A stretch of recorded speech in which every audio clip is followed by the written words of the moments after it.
Hakim yang adil pada harinya. Tetapi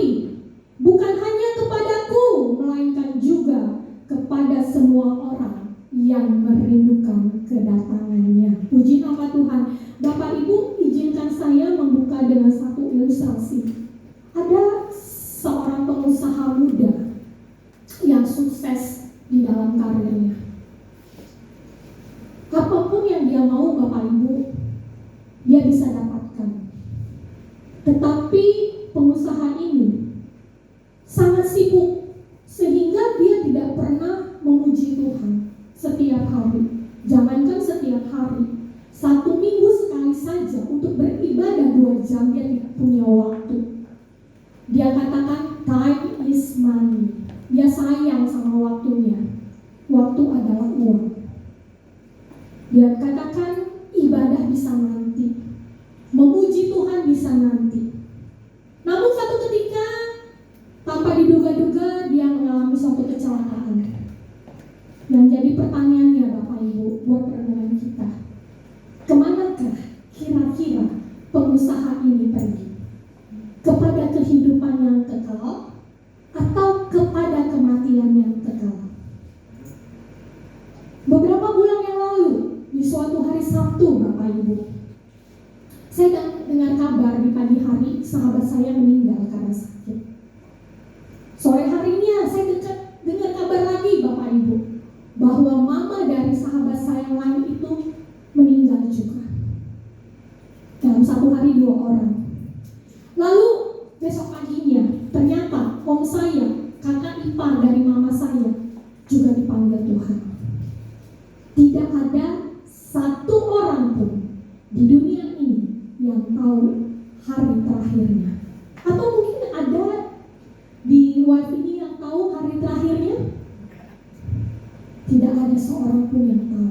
Baik dia orang kaya, orang miskin, baik dia tinggi, besar, tua, muda, semua tidak ada yang tahu hari terakhirnya. Seringkali kita ini sibuk gitu, mempersiapkan diri kita, mempersiapkan masa depan anak, masa depan keluarga, karir, dan sebagainya. Tetapi seringkali kita lupa loh mempersiapkan hari terakhir kita itu. Bapak Ibu, saya mau katakan, tidak kalah pentingnya untuk mempersiapkan hari terakhir itu.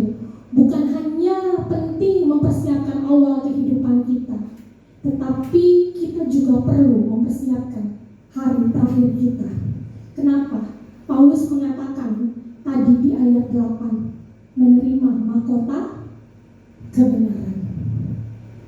Yohanes 8 yang tadi kita baca ayat 21-24, kalau Bapak Ibu perhatikan di sana ada 3 kali. Kalau saya hitung 3 kali dikatakan kamu akan mati dalam dosamu.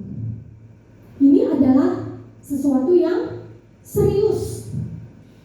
Yang jadi masalah bukan seberapa besar dosa kita Bapak Ibu, tetapi yang jadi masalah adalah respon kita kepada Yesus.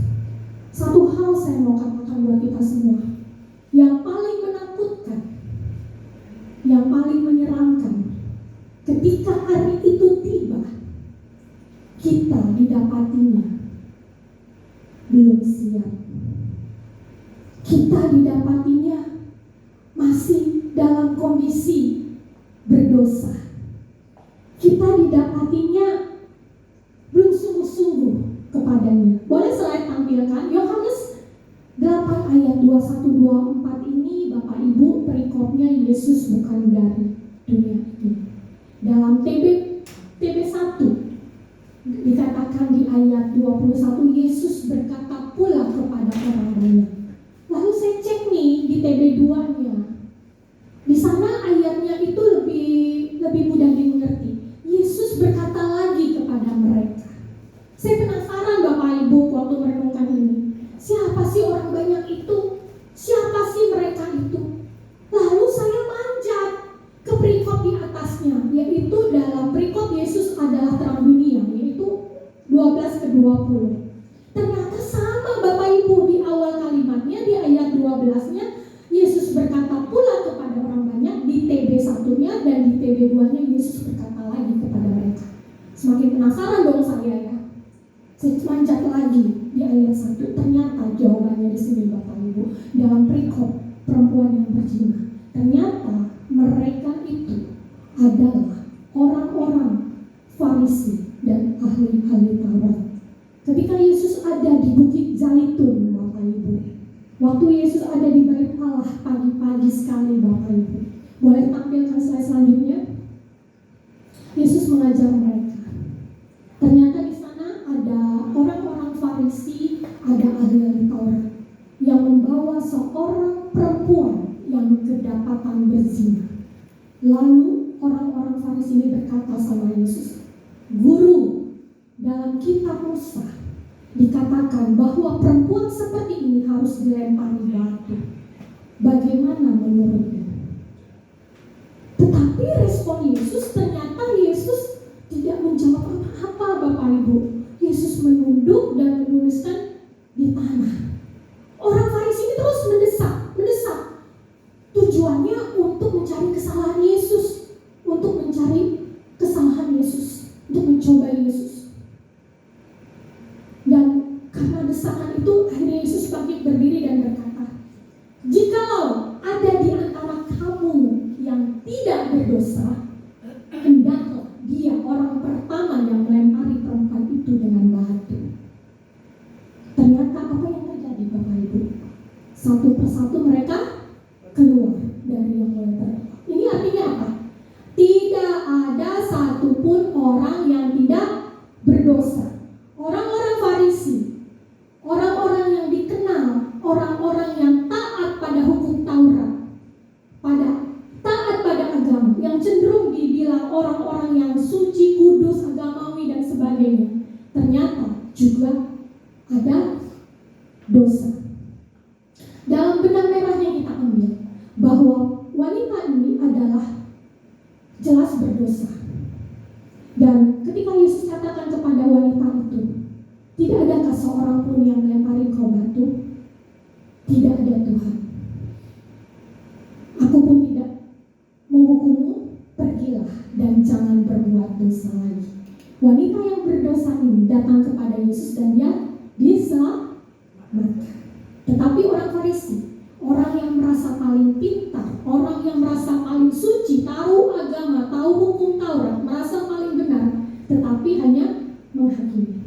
Lalu dikatakan di ayat 12-20 dalam perikop, Yesus adalah terang dunia, Bapak. Ibu, Tuhan Yesus katakan, "Akulah terang dunia. Barang siapa yang mengikuti aku tidak akan berjalan di dalam kegelapan, sebab mereka mempunyai terang kehidupan." Apa sih terang kehidupan itu? Terang kehidupan adalah bagaimana cara bersikap yang benar. Terang kehidupan adalah bagaimana cara berkata yang benar. Terang kehidupan adalah bagaimana cara bertindak yang benar. Tuhan katakan, "Akulah terang dunia." Yesus bersaksi, "Akulah terang dunia. Barang siapa mengikuti aku, ia tidak akan berjalan di dalam kegelapan." Namun Bapak Ibu, apa yang terjadi? Orang Farisi ini meragukan kesaksian Yesus. Orang Farisi ini katakan, "Kesaksianmu itu tidak benar."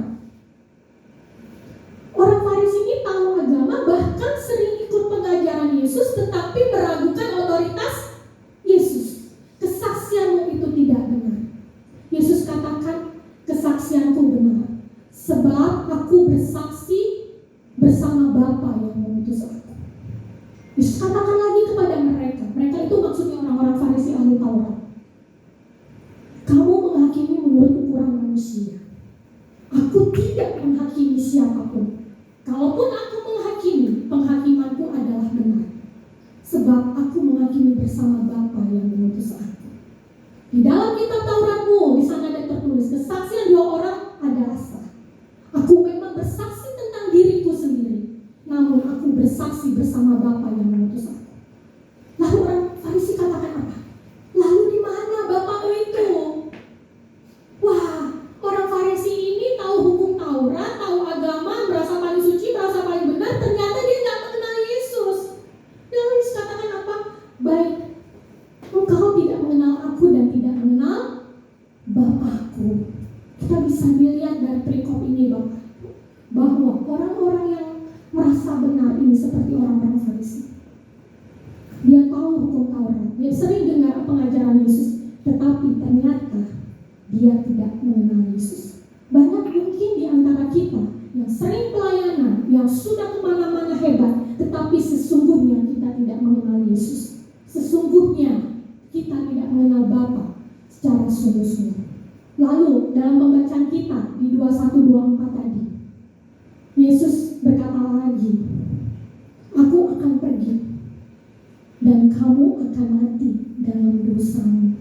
Ke tempat aku pergi, tidak mungkin kamu datang."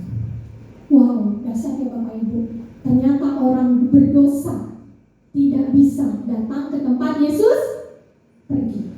Bahasa sederhananya saya katakan, ternyata setiap kita yang berdosa tidak bisa pergi ke tempat Yesus pergi. Boleh slide selanjutnya. 2 Timotius 4 ayat 7 mengatakan, "Aku telah mengakhiri pertandingan yang baik. Aku telah mencapai garis akhir dan aku telah memelihara iman." Bapak Ibu, saya mau sampaikan ada satu tokoh dari 2 Timotius 4 itu Paulus yang dahulunya kita kenal dengan nama Saulus. Saulus yang sering kita tahu dalam pembacaan firman Tuhan adalah orang-orang yang menganiayai murid-murid Tuhan. Namun ketika dia bertemu dengan Yesus, dia hidup dalam terang itu dan mempertahankan hidup dalam terang itu. Ternyata Paulus menerima mahkota kehidupan. Boleh slide selanjutnya, kita lihat benang merahnya Bapak Ibu. Perempuan berzina ini orang yang berdosa awalnya, tetapi dia dibawa oleh orang-orang Farisi datang kepada Yesus dan Tuhan katakan, "Pergilah dan jangan berbuat dosa lagi." Dia mendapat hidup yang baru. Ternyata orang-orang Farisi, orang yang menghakimi, merasa paling benar, merasa paling suci. Namun dia menolak terang itu Bapak Ibu. Tetapi apa yang terjadi? Kamu akan mati dalam dosa. Lalu tokoh ketiga, Paulus. Dia yang tadinya menganiaya murid Kristus, tetapi ketika dia menerima terang Kristus, dia hidup dalam terang itu. Dia bertahan sampai akhir dan akhirnya dia menerima mahkota kehidupan. Saya percaya kita semua di sini sudah menerima Yesus. Tetapi tidak hanya sampai di situ Bapak Ibu. Kita harus bertahan sampai akhir, sampai kesudahannya, supaya kita menerima mahkota kehidupan. Lalu saya mengajak Bapak Ibu untuk kita menggali sama-sama. Ya Bapak Ibu, kita sama-sama belajar. Dari 6 pertanyaan, boleh saya tampilkan? Siapa? Siapa sih sebenarnya yang terancam mati dalam dosa itu? Kita harus tahu Bapak Ibu, kita masuk golongan yang mana? Yang terancam mati dalam dosa atau yang akan menerima hidup yang kekal? Lalu why? Mengapa? Mengapa mati dalam dosa itu bisa terjadi? Apa penyebabnya? Apa yang menjadi akar masalahnya sih? Lalu kita juga mesti tahu apa sih apa sih mati dalam dosa itu? Definisi mati dalam dosa itu seperti apa? Kapan terjadi? Kapan akan menjadi terlambat? Kalau kita nggak tahu, kita akan terlambat terus Bapak Ibu. Lalu bagaimana solusinya supaya kita nggak mati dalam dosa? Dan yang jadi perenungannya, di mana setelah kita dengar semua itu Bapak Ibu, di mana kita, posisi kita? Kita boleh lihat dari siapa yang terancam mati dalam dosa. Ayat 24b mengatakan, "Sebab jikalau kamu tidak percaya bahwa akulah dia, kamu akan mati dalam dosamu." Yang terancam mati dalam dosa adalah orang yang tidak percaya pada Yesus, orang yang tidak mengenal Tuhan. Tetapi Bapak Ibu, orang yang dekat sama Tuhan ternyata juga terancam mati dalam dosa. Orang yang dekat seperti apa?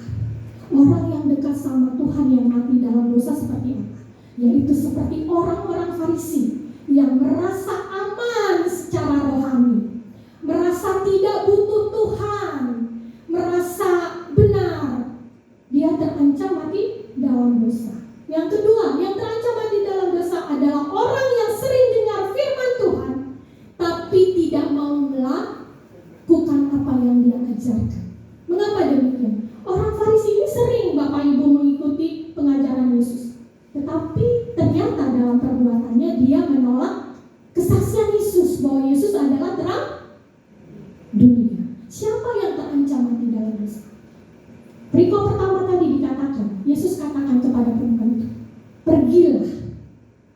jangan berbuat dosa lagi. Yang terancam mati dalam dosa adalah orang yang tidak mau meninggalkan dosanya. Orang yang tidak mau meresponi Tuhan. Yesus, aku percaya. Yesus, aku milik-Mu. Ku hidup karena-Mu dan hanya untuk-Mu.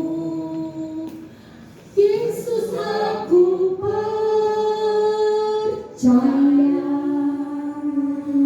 Yesus, aku milik-Mu. Ku hidup karena-Mu dan hanya untuk-Mu. Sekarang saja atau besok saja atau selamanya. Bapak Ibu, artinya kita tidak cukup hanya mengenal Yesus, tetapi bagaimana supaya kita bisa bertahan sampai hari itu tiba, sampai kesudahan itu tiba. Yohanes 14 ayat 6 mengatakan, Akulah jalan, kebenaran, dan hidup. Keselamatan itu ada hanya melalui Yesus. Penolakan kepada Yesus itulah yang membuat kita jatuh mati dalam dosa. Obat itu ada buat orang sakit, bukan Bapak Ibu. Tetapi ketika orang sakit itu tidak mau minum obat, apakah dia bisa sembuh? Tidak. Keselamatan itu sudah ada Bapak Ibu. Tetapi kalau kita tidak mau menerima keselamatan dan mempertahankan keselamatan itu, apakah kita bisa selamat? Tidak. Agar tidak terancam mati dalam dosa, kita periksa iman pribadi kita. Apakah saat ini kita sudah sungguh-sungguh hidup di dalam Yesus, di dalam terang itu sampai kesudahannya? Atau jangan-jangan nih kita terpisah dari Dia tanpa kita sadari? Itu yang menjadi renungan kita yang pertama. Lalu yang kedua, kita gali lagi ya Bapak Ibu, kita sama-sama belajar. Saya mau izin, apa itu mati dalam dosa? Roma 6 ayat 23, sebab upah dosa ialah maut, tetapi karunia Allah ialah hidup yang kekal dalam Kristus Yesus Tuhan kita. Mati dalam dosa adalah kehilangan hidup yang kekal. Mati dalam dosa adalah hidup tanpa Yesus sampai akhir. Mati dalam dosa itu bukannya satu kematian fisik Bapak Ibu yang kita sering datang, yang sering kita lihat di rumah duka ketika kita dapat kabar duka itu. Tetapi mati dalam dosa itu adalah satu kondisi ketika hari itu tiba, ditemuinya kita tidak siap. Ternyata pada saat itu tiba, kita sebenarnya menyangkal Yesus dalam perbuatan kita. Kita hanya mengaku dengan mulut kita. Dosa digambarkan itu bukan hanya perbuatan, tetapi dosa itu adalah satu status yang belum diselesaikan pada Tuhan. Mari kita sama-sama hidup berdamai dengan Allah sehingga kita menerima keselamatan itu. Lalu yang ketiga Bapak Ibu, mengapa sih mati dalam dosa itu bisa terjadi? Ayat yang sama, sebab jikalau kamu tidak percaya bahwa Akulah Dia, kamu akan mati dalam dosa. Karena apa? Karena adanya ketidakpercayaan. Yang jadi masalahnya Bapak Ibu, yang jadi penyebabnya bukan karena tidak adanya keselamatan, tetapi karena adanya ketidakpercayaan. Yang jadi masalahnya bukan karena kita tidak tahu firman Tuhan, tetapi karena kita menolak satu-satunya jalan keselamatan. Bukan karena dosanya yang besar Bapak Ibu, tapi karena kita tidak mau meresponi Tuhan. Bukan karena tidak adanya keselamatan, tapi seringkali karena kita menolak pertobatan. Seringkali karena kita menolak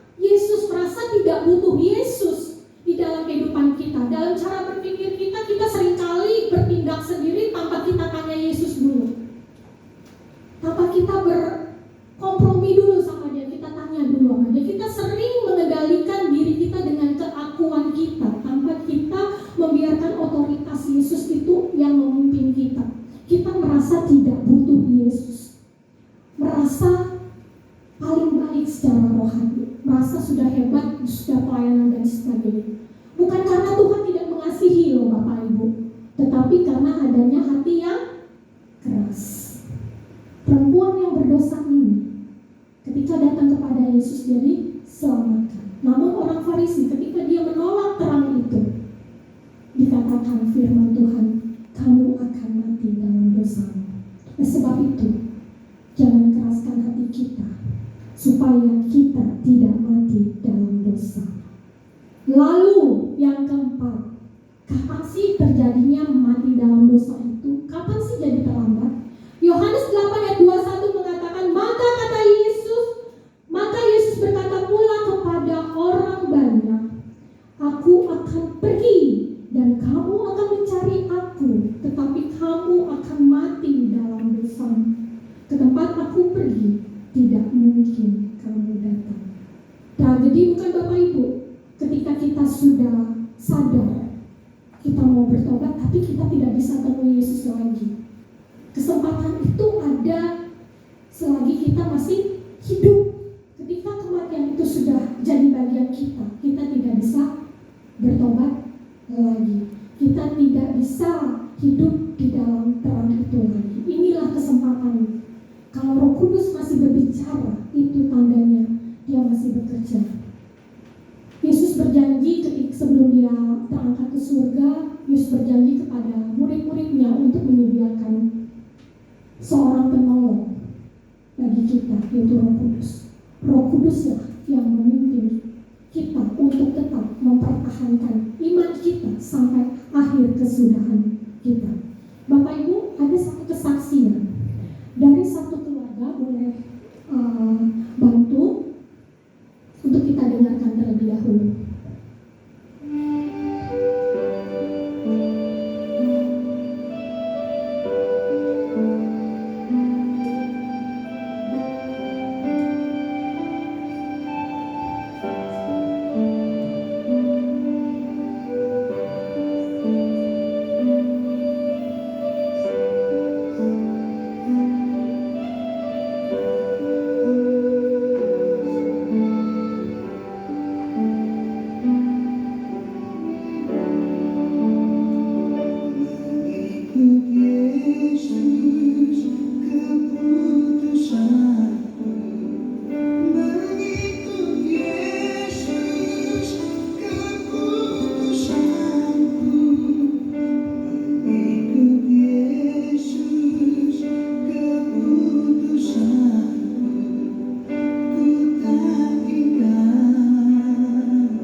Boleh slide selanjutnya. Bapak Ibu, pujian yang kita dengar tadi sangat indah ya. Sederhana, indah.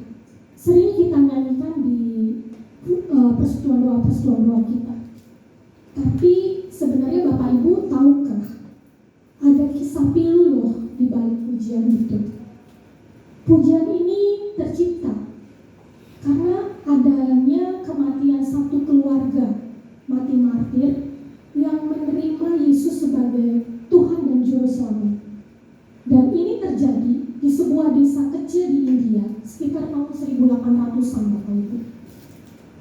Satu keluarga ini terdiri dari bapak, ibu, dan dua anak mereka.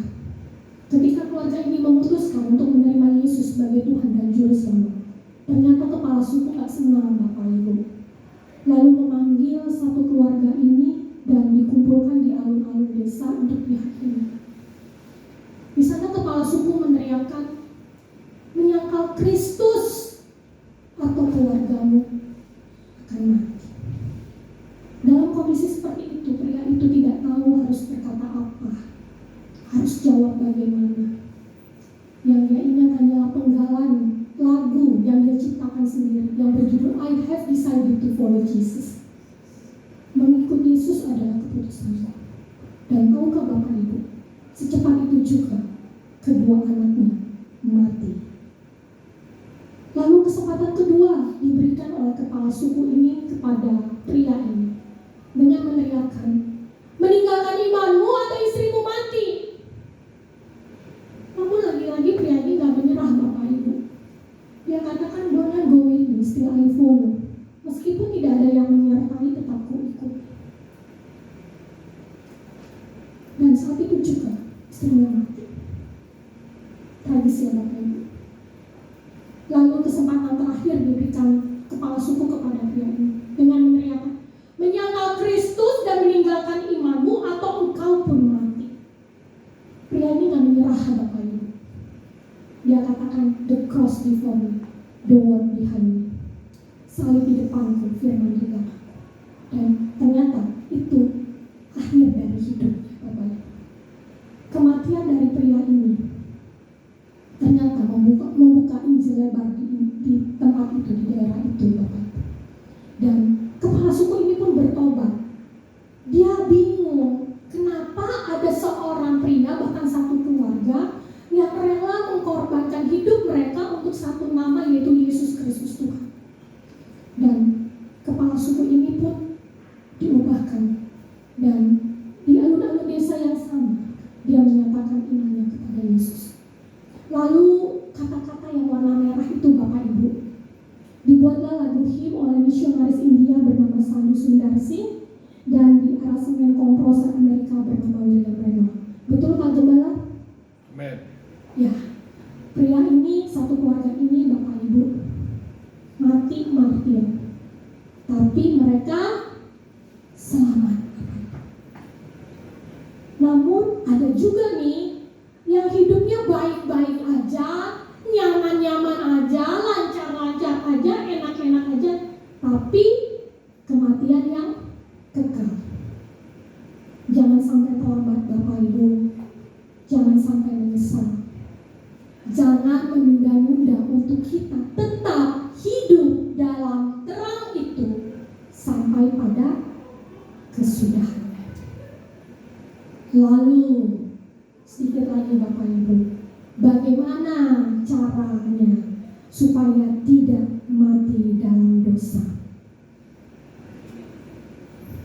Buat yang belum percaya kepada satu nama Yesus. Buat kita semua yang ada di tempat, kita tetap teguh dan terus hidup dalam terangnya Tuhan. Kalau Tuhan katakan sampai 3 kali kamu akan mati dalam dosamu, ini sudah serius Bapak Ibu. Ini alarm. Satu-satunya jalan, satu-satunya solusi adalah datang kepada terang itu. Perempuan itu datang kepada Yesus dan selamat. Tetapi orang religius itu, orang Farisi itu mati karena menolak terang itu. Terus hidup dalam terang itu dan pelihara hidup terang itu. Saya sangat terberkati oleh kesaksian oleh Ibu Gembala selama 29 tahun mempertahankan imannya kepada Yesus. Sangat memberkati Ibu kesaksiannya, puji nama Tuhan. Mungkin Bapak Ibu bisa cek di YouTube-nya, luar biasa. Dan kita berdoa sama-sama sampai pada akhir hidup kita. Amen. Dia temui kita tetap setia mempertahankan iman. Saya di sini tidak katakan lagi, sudahkah Bapak Ibu percaya? Saya percaya Bapak Ibu semua sudah percaya. Ya. Tetapi saya mau kita sama-sama belajar supaya kita mampu mempertahankan iman kita sampai kesudahan. Yes. Seringkali dengan bertubi-tubinya masalah itu, godaan itu membuat kita sedikit belok. Lalu yang terakhir, di mana saya saat ini? Apakah kita sudah hidup dalam terang itu? Atau kita menjauh dari terang itu Bapak Ibu? Apakah kita seperti perempuan berdosa tadi? Atau seperti orang yang kelihatan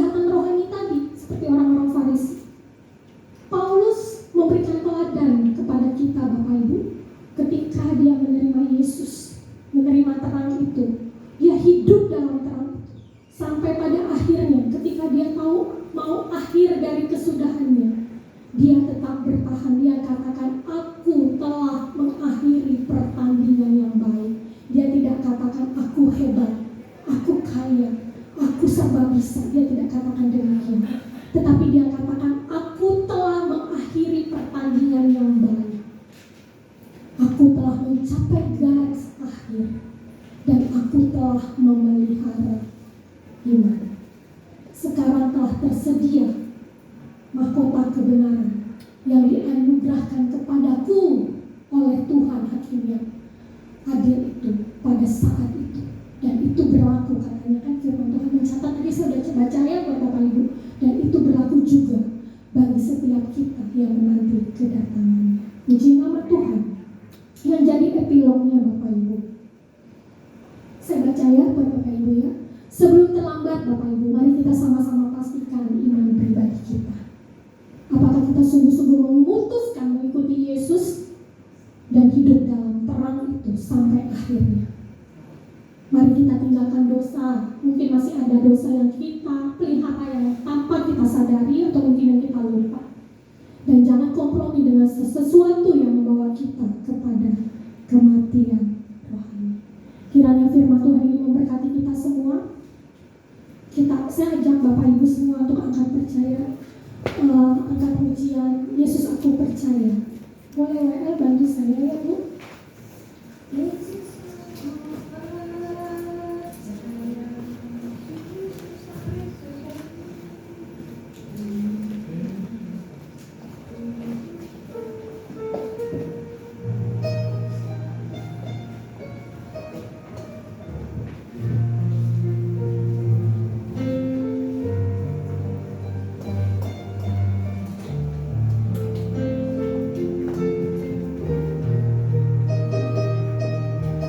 Biar ini menjadi doa kita ya Bapak Ibu, untuk mempertahankan iman kita untuk hidup dalam terang itu sampai akhir kehidupan ini.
Terima kasih Bapa untuk setiap kebenaran yang Tuhan berikan bagi kami, yang mengingatkan setiap kami bahwa tidak cukup hanya percaya saja, tetapi kami harus mempertahankan untuk hidup dalam terang itu, untuk hidup dalam kekudusan, untuk hidup setia, taat sampai akhirnya Kau temui kami tetap setia, dan kami menerima mahkota kebenaran yang Tuhan berikan kepada kami.